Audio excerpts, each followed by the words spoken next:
The council room buzzed with voices as Commander Daniel Carter walked to the center platform. Dr. Sophie Blake stood beside him, holding her electronic tablet close. She looked calm, but Daniel knew she was nervous. They had traveled far from Earth to reach this place, and now everything depended on what happened next. The alien called Krell sat on a high seat above them. He was huge, much bigger than any human. His body was covered in hard plates that shined under the bright lights. He had 4 eyes, and all of them looked down at the 2 humans with clear dislike. "Humans," Krell began. His words came through a translation device that turned his clicking sounds into language everyone could understand. "You say you have good skills with metal, but your ships can barely travel faster than light. Your weapons use simple chemicals. Your armor breaks when we shoot it with plasma." Sophie took a step forward. Her voice was steady and clear. "Forge Master, we did not come here to prove our weapons are good. We came here to share what we know." Some of the aliens in the room made sounds that might have been laughing. The Vorthene had been the best metalworkers in the galaxy for 3,000 years. Their forges could change materials at the smallest level possible. They could make metal that could survive temperatures hot enough to melt entire planets. Everyone knew they were the masters of working with metal. Krell leaned forward. His mouth parts clicked together in a way that showed he found this funny. "Share what you know? What could beings from a world that just left its home system teach the Vorthene?" Daniel's jaw became tight with anger, but Sophie put her hand gently on his arm. She smiled a small smile that made the Forge Master stop moving. "Tell me something, Forge Master," Sophie said in a friendly voice. "Have you ever tried to hold plasma without using magnetic fields?" The room became completely quiet. Krell eyes became narrow. "Hold plasma? That is not possible. Plasma is matter with the most energy. You cannot hold it with physical things. Only electromagnetic fields can control it, and even those do not work perfectly." Sophie's smile grew bigger. "That is interesting, because that is exactly how we cook steak." The silence became even deeper. It felt heavy, like something you could touch. Krell stood up from his seat. His full height of 3 meters suddenly seemed less frightening and more uncertain. "Explain what you mean, human." Sophie looked at Daniel, who nodded his head. She touched her tablet and a picture appeared in the air in the middle of the room. "On Earth," Sophie started, "we have a way of cooking that we have made better over thousands of years. We use very high heat, flames that reach temperatures close to low-grade plasma. We sear the outside of our food. We have learned to control these energies. We did not use advanced technology. We learned by understanding how materials work at the most basic level."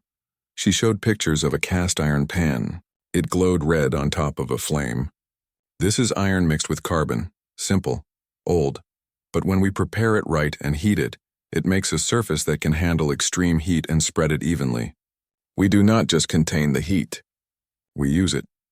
"This is cooking, not working with metal," Krell said, but his voice did not sound as sure now. "Is it not both?" Sophie asked back. "Every time a human cook heats a pan, they are doing a controlled experiment with metal. We have been doing this for thousands of years. We learned by trying things and seeing what worked. Your species learned by using computers. Different ways, Forge Master, but both ways lead to understanding." Daniel stepped forward now. His military training made him stand straight and strong. The Forge Master asked what we could teach. "Here is what we offer. We will show you our low-technology but high-efficiency ways of managing heat. You give us a chance to learn your ways of forging metal at the molecular level." Krell did not speak for a long time. Finally, he clicked his mouth parts in a way that the humans had learned meant he was thinking hard. "You speak with confidence for such a young species. Very well. I will visit your ships and see these cooking methods you talk about. But if this is a trick or if you are foolish, humanity will not be allowed in the Assembly's metalworking guilds for 1 generation." Sophie bowed her head slightly. "We accept those terms. When would you like to see what we can do?" "Tomorrow." "And human?" Krell eyes shined with something that might have been curiosity. "I hope your steak is worth the danger you are taking." As the humans left the room, Daniel moved close to Sophie. "You know we are betting Earth's reputation on a cooking show, right?" Sophie's smile did not go away. "Trust me, Commander. Once he tastes a properly cooked ribeye steak, he will understand. Sometimes the oldest ways of doing things are the most amazing." The next morning came quickly. Sophie had worked all night to turn the kitchen on their ship into something special. The Odyssey's mess hall now looked like a mix between a cooking show and a science lab. Equipment covered every surface. Machines to measure heat were set up carefully around cooking stations. Lieutenant Jake Morrison helped move the last pieces into place. "Doc, are you sure about this? The Forge Master is bringing half his guild. If this goes badly..." "It will not go badly," Sophie said. She checked one of the heat-measuring devices. "Have faith in 10,000 years of human cleverness, Jake." The doors opened with a hiss. Forge Master Kreltok entered. 6 Vorthene metal workers walked behind him. Their special suits made soft sounds as they kept the air pressure the aliens needed. Behind them came people from 12 other species. Word of the unusual demonstration had spread through the assembly like fire. "Human Blake," Kreltok said in his deep voice. "We are ready for your presentation." Sophie stood in front of a row of cooking stations. Each one had been set up with great care. Next to her stood Chef Linda Hayes, the Odyssey's head cook. Linda had ingredients arranged on metal trays ready to use. "Thank you for coming, Forge Master. Today we are going to explore heat movement, material science, and energy transfer. We will use methods that humanity has made better over thousands of years." Sophie pointed to the first station. "Let us begin with the basics." Cast iron, she picked up a heavy pan. Its surface was dark and shiny. This pan is over 100 years old. It belonged to Chef Hayes' great-grandmother. The base material is iron with about 3% carbon. Simple metal work by your standards. Kreltok looked at the pan with his scanning tools. Crude. The molecular structure has no pattern. There are tiny cracks throughout. This would fail any Vorthene quality test. "And yet," Sophie said, putting the pan on a powerful heating element, "it has lasted through 3 generations of humans. It will probably last through 3 more. The flaws you see are actually good things. Watch." As the pan heated up, the screens showing heat patterns lit up with information. The temperature climbed fast. 500 degrees, 600, 700. "The iron is getting close to its transformation point," one of the Vorthene scientists said. "It should begin to break down." "It should," Sophie agreed. "But it does not." "Linda, please." Chef Hayes dropped a small amount of oil into the pan. It shimmered but did not smoke. It spread in a perfect even layer across the surface. "The pan has been seasoned," Sophie explained. "Many layers of cooked oil have bonded to the iron at the molecular level. This makes a natural non-stick surface and a protective barrier. This barrier was not made in a lab.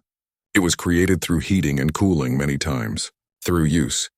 She nodded to Linda, who placed a thick piece of beef into the pan. The sizzling sound was immediate and loud. The smell of cooking meat filled the room. Several aliens moved back, but Kreltok leaned forward. His sensors worked hard to gather information. "The surface temperature of the meat is reaching 400 degrees in the contact area," he said. His tone was no longer dismissive. "But the inside remains cool. How is the heat so precisely contained?" Sophie flipped the steak with smooth practice. "Look at what the iron is doing." She brought up a scan of the pan surface at the molecular level. The iron is taking in heat and spreading it across its entire mass. "Those flaws you found? They are actually creating a network of heat distribution paths. The carbon content lets the iron hold heat without becoming brittle. The seasoning layer prevents direct molecular breakdown." Daniel watched as Kreltok and his metal workers gathered around their scanning equipment. They clicked rapidly in their own language. The translator could not keep up with their technical words. Sophie removed the steak. Its surface had a perfect deep brown crust. "This is what we call the sear. We have created a layer of caramelized proteins and sugars that locks in moisture, while giving structural strength to the outer surface. It is controlled heat modification of organic material." One of the Vorthene scientists spoke up. "The energy requirements are remarkably low. Our plasma forges would use 100 times more power to achieve similar precision." "Exactly," Sophie said. Sophie moved to the next station where different types of metal waited in a row. There was copper, steel, aluminum, and something that gleamed with a strange shine that did not look like anything from Earth. "You brought beryllium?" Kreltok's voice carried shock. Beryllium was a metal the Vorthene had created. Everyone said it was the finest heat conductor in all of known space. "We borrowed it from your embassy's kitchen with permission," Sophie said. "I thought we should do a comparison test." For the next hour, Sophie showed cooking methods using different metals. She showed how copper responded immediately to heat changes, which made it perfect for delicate sauces. She explained how the chromium in stainless steel prevented rust while keeping strength under heat stress. She even showed how aluminum's light weight and heat distribution made it perfect for certain tasks. Even though it had a lower melting point, Then she got to the Vorelium pan. "This is beautiful work," Sophie said with real admiration. She ran her hand over the alien metal. "The heat conductivity is about 40% better than copper. Truly impressive." She heated it with the same intensity as the iron pan. The Vorelium responded instantly, spreading heat with perfect evenness. "Now watch what happens when we cook with it." She placed a piece of beef that was exactly the same as the first one into the Vorelium pan. The searing was immediate and almost violent. Within seconds, the outside was dark, nearly burnt, while the inside remained raw. "Too efficient," Sophie said. "The heat transfer is so perfect that there is no time for the proper reactions to develop. No crust formation, no flavor development. The meat is overcooked and undercooked at the same time." She moved the meat to a plate next to the steak cooked in cast iron. The difference was clear and obvious. Technology is not always about being the most advanced, Sophie said quietly. Sometimes it is about being the most appropriate. Cast iron works because it is imperfect. Those molecular flaws create the exact energy distribution pattern we need. We did not design this in a computer. We discovered it through thousands of years of cooking meals. Kreltok stared at the two steaks. His sensors scanned them again and again. Finally, he looked up at Sophie. "Human Blake, may I taste this?" The room fell completely silent. Vorthine rarely ate food that was not from their own world. For the Forge Master to ask such a thing had never happened before. Sophie cut a piece of the iron-seared steak and offered it to him. Kreltok's feeding arm extended, taking the small piece and bringing it to his mouthparts. The Forge Master was still for a long moment. Then his entire body seemed to shake.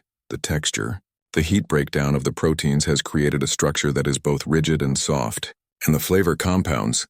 He turned to his metalworkers. "This is not simple cooking. This is material science at its most elegant." Sophie allowed herself a small smile. "Now, would you like to see what we can do with ceramics?" 3 days passed after the demonstration. Sophie Blake found herself in a place no human had ever been. She was at the heart of the Vorthine Forge worlds. The orbital forge hung in space like a metal moon. Its surface was covered with heat vents that glowed with contained star heat.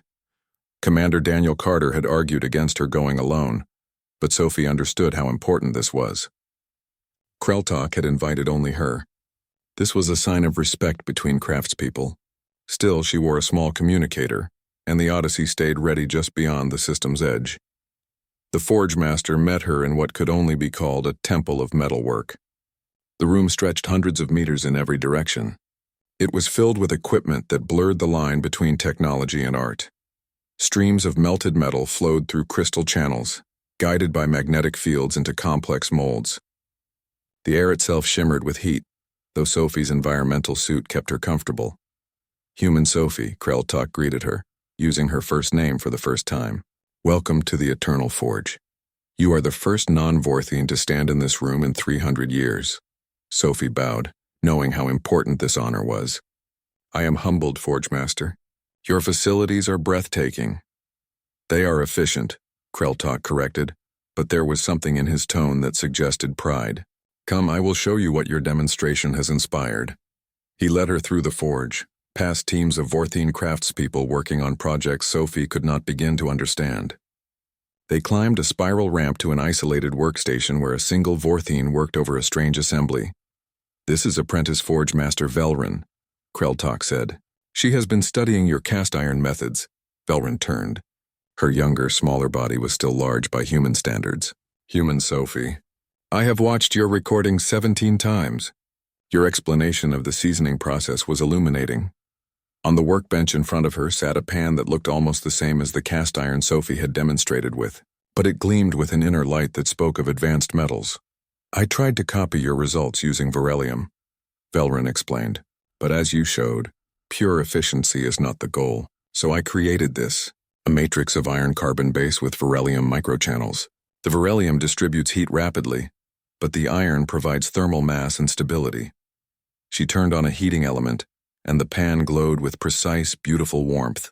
"It heats in half the time of standard iron, but keeps the energy distribution pattern you demonstrated. I believe this is what you would call a synthesis of our approaches." Sophie examined the pan with real awe. "This is remarkable. You have taken the best of both methods and created something new."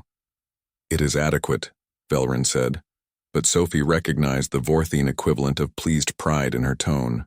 But I am having trouble with the seasoning process. The polymer bonding is not consistent. For the next 2 hours, Sophie worked alongside Velrin, teaching her the subtle details of building up a seasoning layer. It was not something that could be rushed or programmed. It required patience, attention, and an understanding that some processes simply took time. Kreltok watched in silence, sometimes asking questions that showed his deep technical knowledge. Finally, he motioned for Sophie to follow him to a private observation deck that looked out over the main forge. "Your demonstration disturbed my guild," he said without any softening of words. "For 3 days we have argued about what it means." Sophie's heart beat faster. "I hope I have not caused offense." "Offense?" Kreltok's mouth parts clicked in what Sophie had learned was amusement. "No, human Sophie. You have caused something far more troubling. Uncertainty. For thousands of years we have pursued perfection in metalwork. We have created metals that can withstand the heart of a star. We have forged materials that exist partially in subspace. We have achieved what we believed was the peak of our craft." He turned to face her fully. "And then you showed us a 100-year-old pan made by primitive smelting methods. And it performed a task our finest metals could not match. Do you understand what that means?" Sophie chose her words carefully. "It means there are different types of perfection?" "It means we have been blind," Kreltok said flatly. "We pursued one path so fixedly that we forgot there were other paths. Your species is young. Your technology is crude by our standards. But you have something we lost. The wisdom of limitations." He pulled up a display showing the cast iron pan's molecular structure. "We saw these flaws and dismissed the entire approach. You saw these flaws and understood they were features. You worked with your materials instead of forcing them to impossible standards. Every tool has an ideal use," Sophie said. "Cast iron is not perfect for everything. But for certain tasks, its imperfections are exactly what make it right." "Yes." Kreltok was silent for a moment, watching the forge activity below. "I have a proposal for you, human Sophie. The Vorthine Metallurgical Guild wishes to establish an exchange program with Earth. We will send apprentices to learn your low-energy, high-efficiency methods. In return, we will teach your metalworkers our molecular forging techniques." Sophie's breath caught. This was beyond anything she had hoped for. "The Assembly will need to approve. The Assembly will follow the Guild's recommendation," Kreltok interrupted. "We hold substantial influence in these matters. But there is a condition, of course there was." "What condition?" "You must stay here for 6 months and teach a course in what you call practical metallurgy. I want every apprentice in this forge to understand that perfection is not about removing all flaws. It is about understanding which flaws serve a purpose." Sophie thought of the Odyssey, of Commander Carter's mission schedule, of her own research projects waiting back on Earth. Then she thought of what this could mean. Humanity earning respect not through military might or economic power, but through the simple wisdom of knowing how to cook a steak. "I accept," she said, "on one condition of my own." Kreltok's eyes fixed on her. "Speak. You have to actually taste the steak cooked in Velrin's new pan.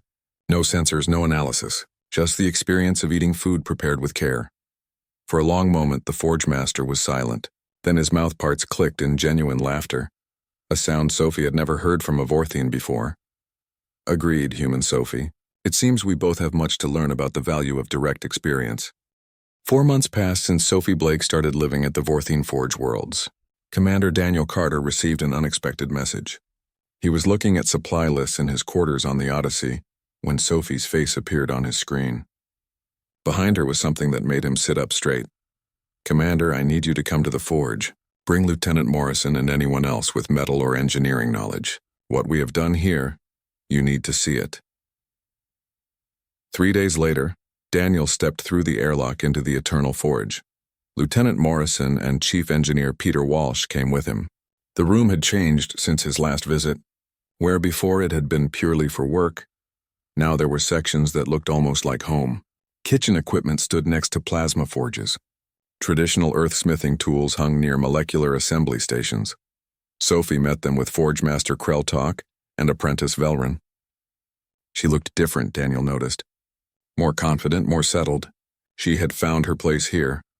"Gentlemen, welcome," Sophie said, pointing to a workshop area. "Let me show you what 4 months of working together can achieve." The workbench held objects that seemed to exist in the space between human and Vorthene design. Daniel saw a pan, but its surface shimmered with patterns that spoke of advanced metalwork. Next to it sat what looked like a knife, but its edge seemed to blur slightly as if it existed in multiple states at the same time. "We call this adaptive alloys," Velrin explained. Her clicks came through the translator with growing smoothness, inspired by human Sophie's observation that different tasks require different material properties. Sophie picked up the pan. "Traditional Vorthene forging aims for single-purpose perfection. Human metalwork tends toward multi-purpose durability. We have created something that bridges both approaches." She pressed a control on the pan's handle and its surface rippled. The base is a composite of iron-carbon matrix with embedded beryllium channels. But we have added something new. Programmable grain structures. Watch. The pan's surface changed before their eyes, shifting from a smooth, almost glass-like finish to a rougher, more textured pattern. In smooth mode, it is perfect for delicate work, like the sauces Chef Hayes has been teaching us about, Sophie explained. In textured mode, it provides the heat distribution and retention of traditional cast iron. The transition takes about 30 seconds. Morrison reached out carefully. "May I?" At Sophie's nod, he picked up the pan, lifting it carefully. "The weight distribution is remarkable. It feels balanced no matter how you hold it." "That is the integrated mass shifters," Kreltok said, a note of pride in his voice. "A Vorthene innovation, but scaled down to uses we never considered. We were too focused on starship engineering to think about cooking vessels." Peter Walsh examined the knife, running a scanner over its edge. "Commander, these readings are extraordinary. The blade maintains structural integrity while operating at the quantum level. It could cut through our hull plating." "It could," Velrin agreed. "But it is also gentle enough to slice what human Sophie calls tomatoes without crushing them. Adaptive sharpness based on resistance." Daniel looked at Sophie. "This is incredible, but surely you did not call us here just to show us kitchen equipment." Sophie's smile widened. "No, Commander.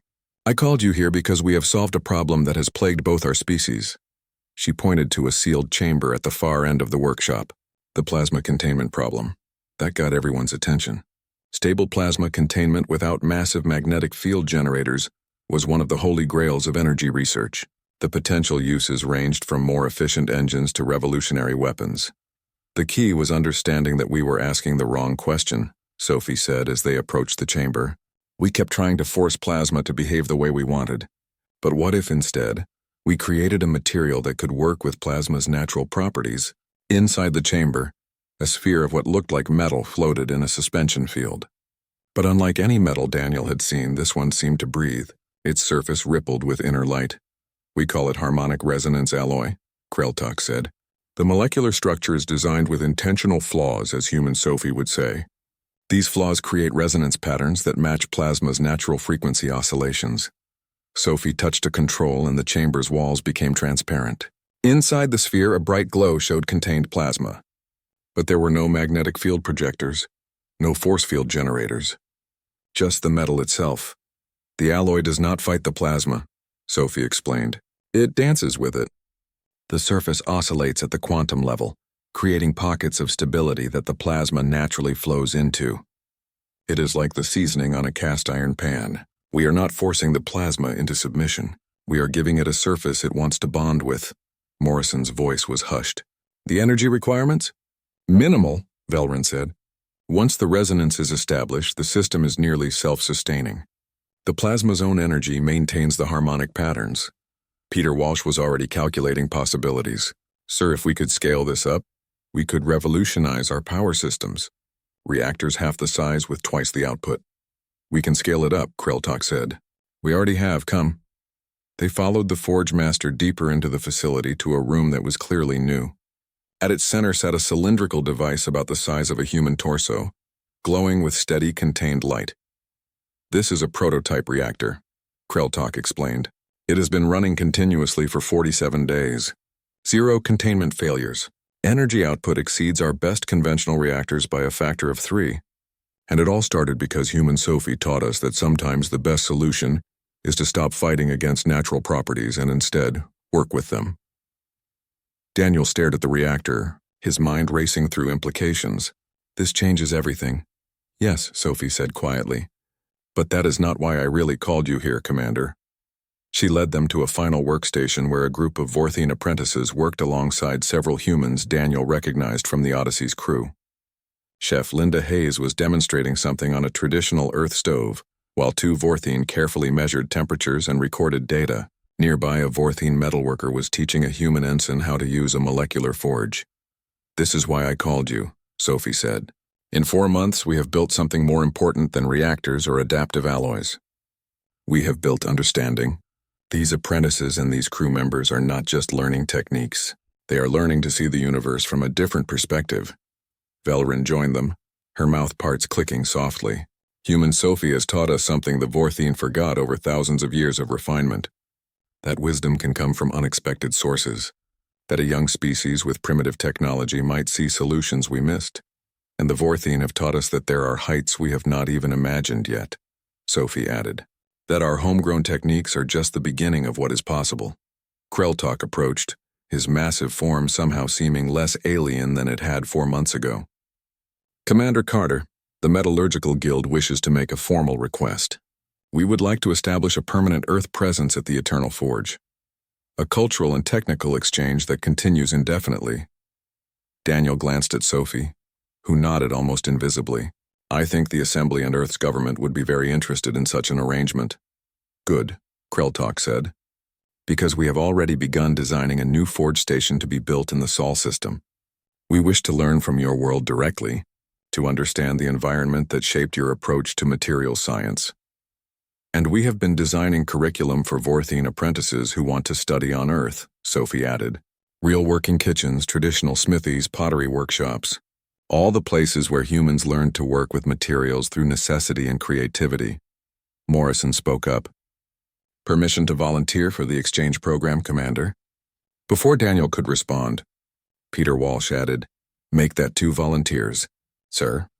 Daniel looked around the workshop at Vorthine and humans working together, at technology that bridged the gap between 2 completely different approaches to science, at a solution to an ancient problem born from the simple act of cooking a steak. "Permission granted," he said. "Both of you. I think I will be putting in an application myself." Sophie's smile could have lit the forge without any plasma required. "Welcome to the revolution, Commander. It started in a kitchen and who knows where it will end." The days that followed were busy with planning. Daniel sent reports back to Earth and the Assembly. He described the breakthroughs, the new alloys, the plasma containment system. But more importantly, he described the change in how species saw each other. The Vorthine had always been proud, certain of their superiority in metalwork. Now they were eager students asking questions about human methods that had seemed primitive just months before. And the humans, who had felt like newcomers to a galaxy of ancient civilizations, now stood as teachers of wisdom earned through millennia of necessity. One evening, Daniel found Sophie in the observation deck, watching the stars. She held a cup of coffee, steam rising in the recycled air. "Having second thoughts?" he asked, joining her.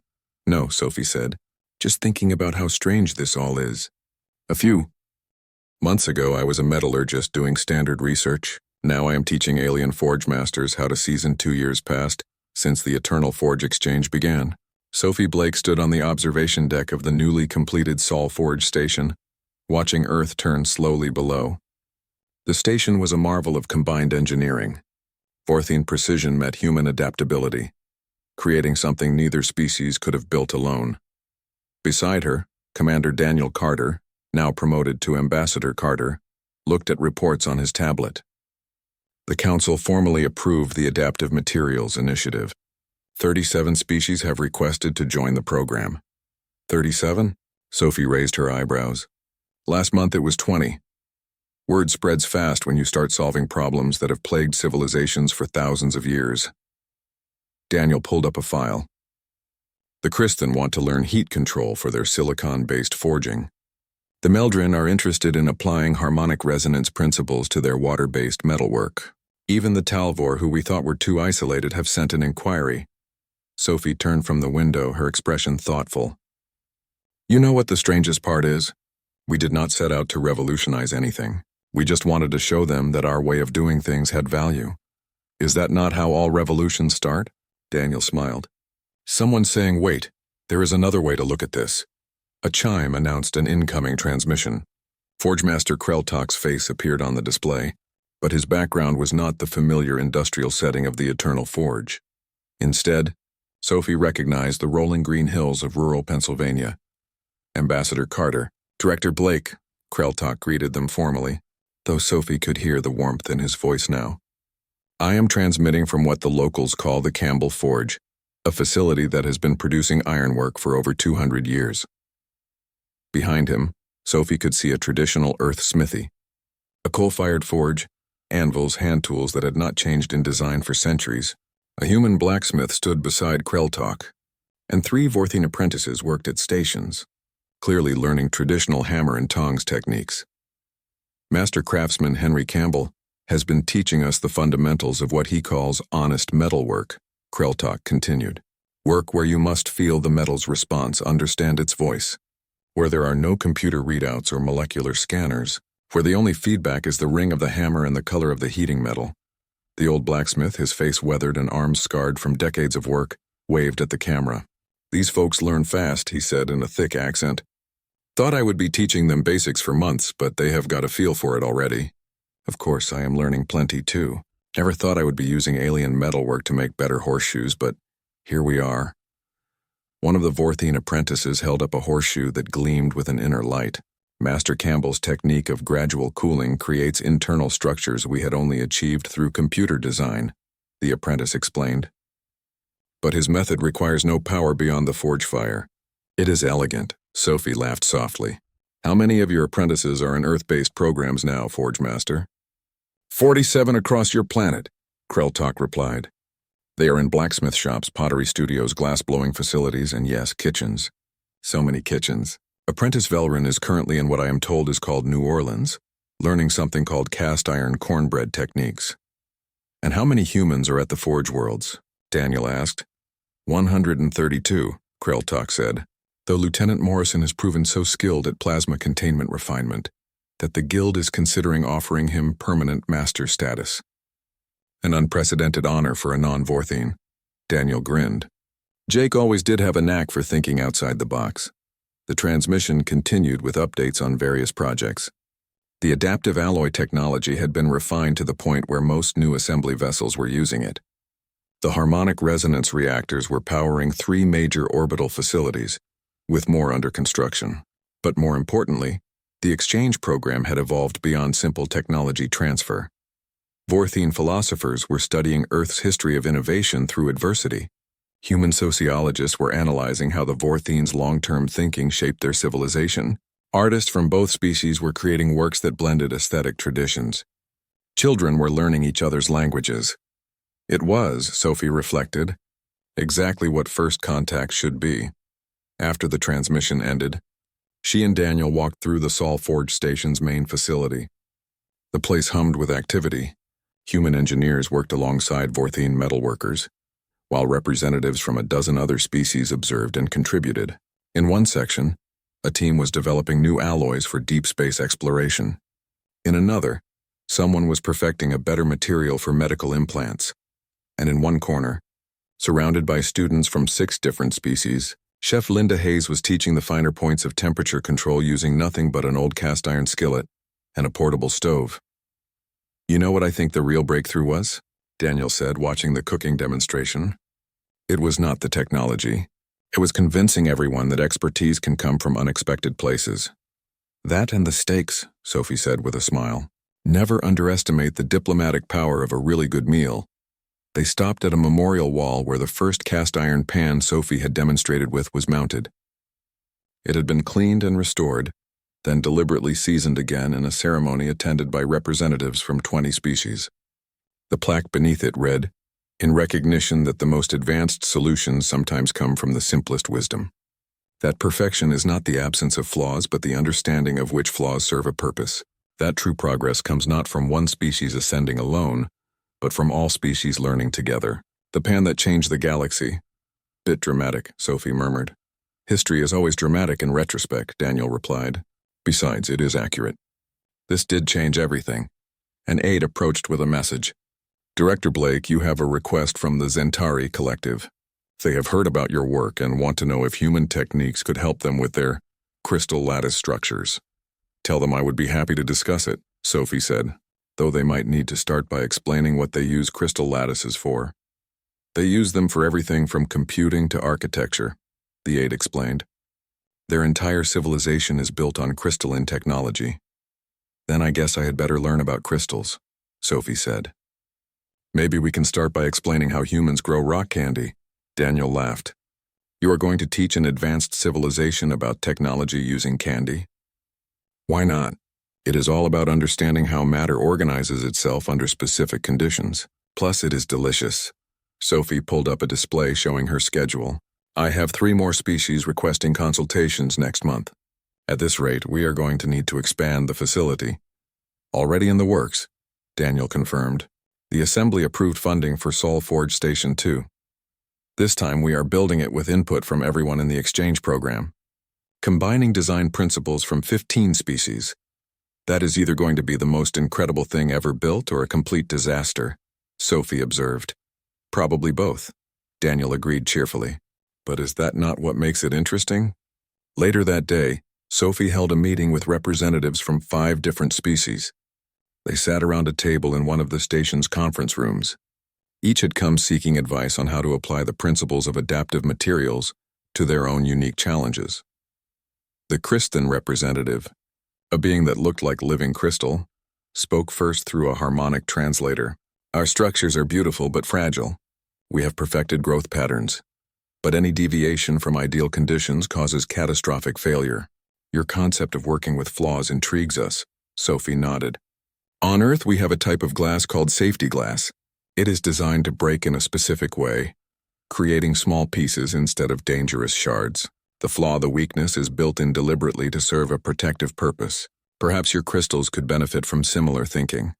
A Meldrin, whose body was mostly water held in a containment suit, rippled with what might have been excitement. We have always struggled with metal in our aquatic environments. Rust, corrosion, breakdown. But you suggest we should not fight the water? Work with it, Sophie suggested. On Earth, we have discovered that certain metals actually form protective layers when exposed to water and oxygen. The corrosion itself becomes a barrier against further corrosion. It is not about preventing the reaction. It is about controlling it. The meeting went on for hours. Each species had unique problems, but the underlying principle remained the same. Stop fighting against natural properties. Start understanding them. Use them. By the time the meeting ended, Sophie was exhausted but satisfied. 5 more species had joined the exchange program. 5 more cultures would send students to learn and teachers to share. That evening, she found herself in the station's small residential kitchen. The place was empty, quiet. She pulled out a cast-iron pan from the cabinet, one from the set she had brought from Earth. It was well-seasoned, smooth as glass, but with the character that came from years of use. She heated the pan. 5 years had passed since Sophie Blake first showed a cast-iron pan to Forge Master Kreltalk. Now she stood in the Grand Assembly Hall of the Galactic Council, but the atmosphere was completely different from her first visit. Then she had been a curiosity, a representative of a young species trying to prove itself. Now she was director of the Adaptive Materials Initiative, and the hall was packed with delegates eager to hear her speak. Ambassador Daniel Carter sat in the Earth delegation section, watching with pride as Sophie took the center platform. Beside him sat Lieutenant Jake Morrison, now holding the rank of Master Metallurgist in both human and Vorthene systems. On Daniel's other side was Forge Master Kreltalk himself, who had become not just an ally but a friend. Honored delegates, Sophie began, her voice calm and clear. 5 years ago, I stood before this assembly and demonstrated a simple cooking technique. Today, I stand before you to report on how that simple demonstration has transformed our understanding of materials. Science across 43 species. She pulled up a holographic display showing the Sol Forge stations. There were now 3 of them, orbital facilities where beings from across the galaxy came to learn and teach. The Adaptive Materials Initiative has graduated over 2,000 students. These students have returned to their homeworlds with new perspectives on old problems. But more than that, they have brought back an understanding that there is no single path to excellence. A delegate from the Tarval Collective, a species known for their rigid adherence to tradition, stood. Director Blake, some in my government argue that your methods undermine proper scientific rigor. That by celebrating imperfection, you encourage mediocrity. How do you respond? Sophie smiled. It was a question she had answered many times, but never in such a formal setting. Delegate, may I ask what your people use for long-distance communication? The Tarval looked confused. Quantum entanglement arrays, naturally. They provide instant communication across any distance. And do they work perfectly every time?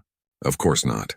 There is signal degradation, interference, occasional complete failure, but we compensate with redundancy and error correction. Exactly, Sophie said. You have built failure into your system. You accept that perfect transmission is impossible, so you design around that limitation. That is not mediocrity. That is wisdom. That is understanding that the goal is not perfection in every component, but effectiveness in the complete system. She changed the display to show a molecular scan of cast iron. This pan has thousands of tiny flaws. By the standards of Vorthene molecular forging, it should not work. But it does work, and it works well, because those flaws create exactly the properties we need for its purpose. We are not celebrating imperfection for its own sake. We are celebrating appropriate design. Another delegate stood, this one from the Meldrin Collective. Director Blake, my people have implemented your techniques in our underwater forges. Production efficiency has increased by 60%, and energy costs have dropped by half. But we face resistance from traditionalists who say we are abandoning our heritage. What would you say to them? I would say that honoring your heritage does not mean refusing to grow, Sophie replied. On Earth, we have blacksmiths who still use methods from thousands of years ago. We also have engineers who work with materials at the quantum level. Both are valuable. Both are part of our heritage. The question is not whether to keep old methods or adopt new ones. The question is understanding when each approach is most appropriate. The discussion continued for over an hour. Delegates asked questions about implementation, about training, about how to balance traditional knowledge with new insights. Through it all, Sophie remained patient, explaining that the initiative was not about replacing anyone's methods. It was about expanding the toolkit available to everyone. Finally, the council chair called for the vote on expanding the initiative's funding and reach. The result was overwhelming. Only 3 species abstained and none voted against. The Adaptive Materials Initiative would continue, with expanded facilities and programs. After the session, Sophie found herself surrounded by delegates wanting private consultations. Daniel gently extracted her, reminding everyone that the director needed rest and that appointments could be made through proper channels. They walked through the station's garden section, a place where plants from a dozen worlds grew in carefully controlled environments. Kreltok joined them, his massive form moving with surprising grace through the narrow paths. You have come far, human Sophie, Kreltok said, from demonstrating cooking techniques to directing a program that spans the galaxy. We have all come far, Sophie corrected. I could never have done this without you taking that first risk, without Velrin's willingness to experiment, without Jake's insights into plasma dynamics. Morrison, walking behind them, laughed. I still remember when you told me we were betting Earth's reputation on a stake.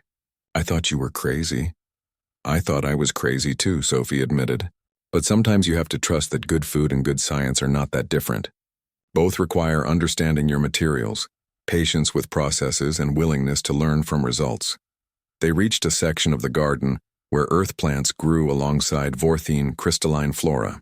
The combination should not have worked, but careful attention to each species' needs had created a thriving mixed ecosystem.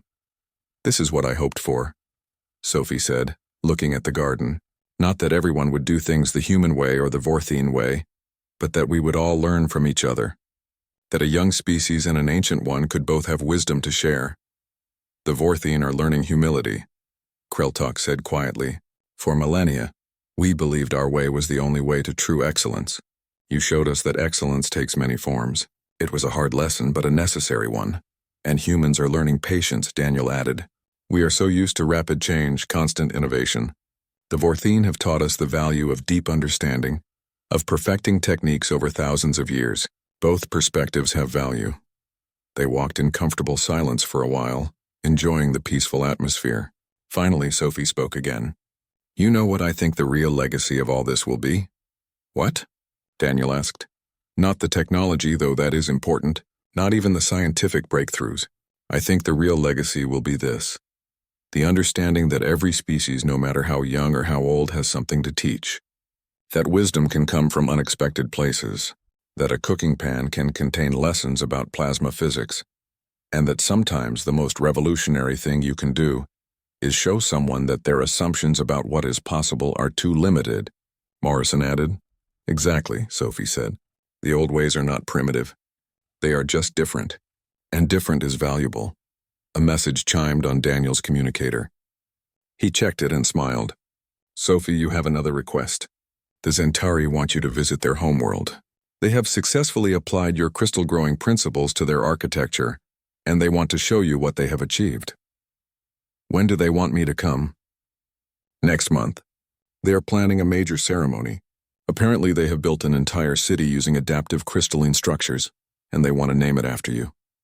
Sophie's eyes widened. They want to name a city after me.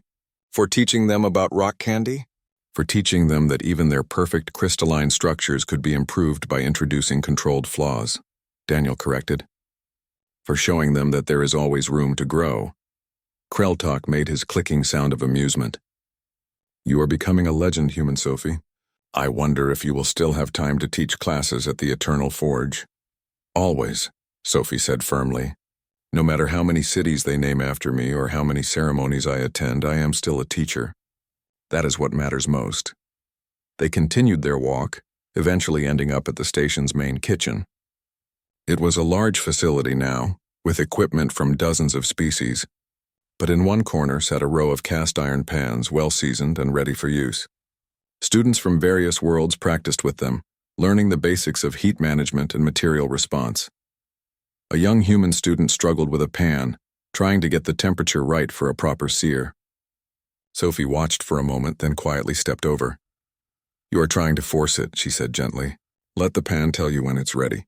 Watch the oil. Listen to the sound. Feel the heat radiating up.